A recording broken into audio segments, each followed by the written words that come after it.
হ্যাঁ আমি বলছি দেশ সম্বন্ধে আমার আমার কাজ হলো কি বলতে কথা বলছেন না বলছি একদম মুখ সামনে কথা বলবা আপনি কামনে সিভিল মুখ সামনে কথা বলবা বলছি আপনি বলছেন না ফালতু কথা আপনি কথা বলবেন দেশ তুমি কে এখানে তুমি কে তুমি কে তুমি কে এখানে তুমি সীমান্তে কে তুমি কে এখানে এখানে দেশের কথা বলবে বিজেপি কথা তুমি কথা বলবে কেন আমাদের জমি তো কি হইছে তুমি কে ল্যান্ডের লোক তো আপনি বিয়ে আছে না বলছে তোমাকে শুনে সীমান্তে আসলে অনুমতি দিতে কে এখানে আমরা কিছু বলছি না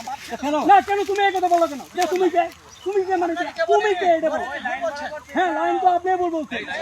আপনি অবশ্যই যে কার কে এতে দাঁড়িয়ে আছি আমরা আমি আপনার ভূমিতে গেছি আমরা আপনার ভূমিতে যাই আমি তো জানি আপনি সিভিল লোক এখানে কেন আপনি এখানে বিএসএফ দ্বারা থাকবে আপনি আপনার সিভিল লোক এখানে কেন আমাকে প্রশ্ন করুন আপনি সিভিল লোক কি জন্য আসছেন বলেন না গভর্নমেন্ট হলো আগে বিএসএফ এর সাথে আমার বুঝাপড়া হবে তারপর আগে বিএসএফ এর সাথে আমার বুঝা হবে তারপর বিএসএফ থাকবে বিএসএফ কমান্ডিং তোমরা কাজ করতেছ কেন কাজ আপনি করেন আমাদের সিভিল বলছেন যে না সিভিল থাকে আমার সিভিল থাকবে আগে বিএসএফ এর সাথে আমাদের সমাধান হতে দেন তারপর আপনি কাজ করবেন আপনি কাজ করতে জোর করে আমাদের জোর করে কাজ করতে আছে অবশ্যই আসতে হবে আমার সার্ভে তাহলে আপনি আমার সার্ভে দরকার নাই আপনি আমার কথা বিএসএফ এর সাথে আগে আমাদের একটু বিএসএফ কোম্পানি একটু পতাকা পতাকা এই না শুনেন স্যার কি কয় স্যার কি কয় স্যার চুপচাপ কি শুনেন এই শুনেন আমি শুনে আপনাকে আমি ভদ্রভাবে আপনাকে বলছি যেহেতু এখানে একটা বিবাদ হচ্ছে ঠিক আছে না এখানে আমাদের বিএসএফ এর সাথে আমাদের একটা মীমাংসা হয়ে যাবে তারপরে আসেন সমস্যা না ওটা কি তাহলে ওইটা কি না না খুঁটি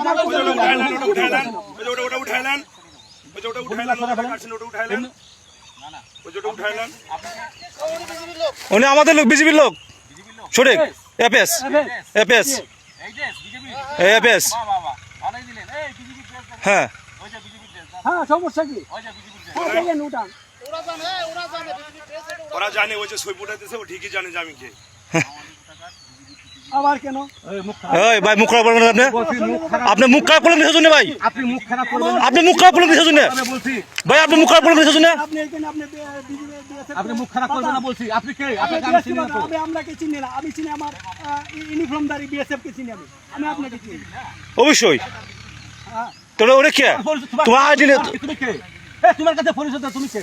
তোমার কাছে পরিচয় দিতে হবে এই দাদা আপনি ক্যাম্প কমান্ডারকে বাতান আপনার ক্যাম্প কাছে পরিচয় দিতে তুমি কে জান বিজেপি বর্ডারে কিছু হতে হলে বিএসএফ বিজেপি থাকবে বিজেপি থাকবে আমি বারবার বলে গেলাম যে আপনারা এমনি হয়তো মামলা খুঁটি লাগাবেন না তারপরে জোর করে কেন খুঁটিগুলো লাগাচ্ছেন কি আমাদের পছন্দ হয় না নাকি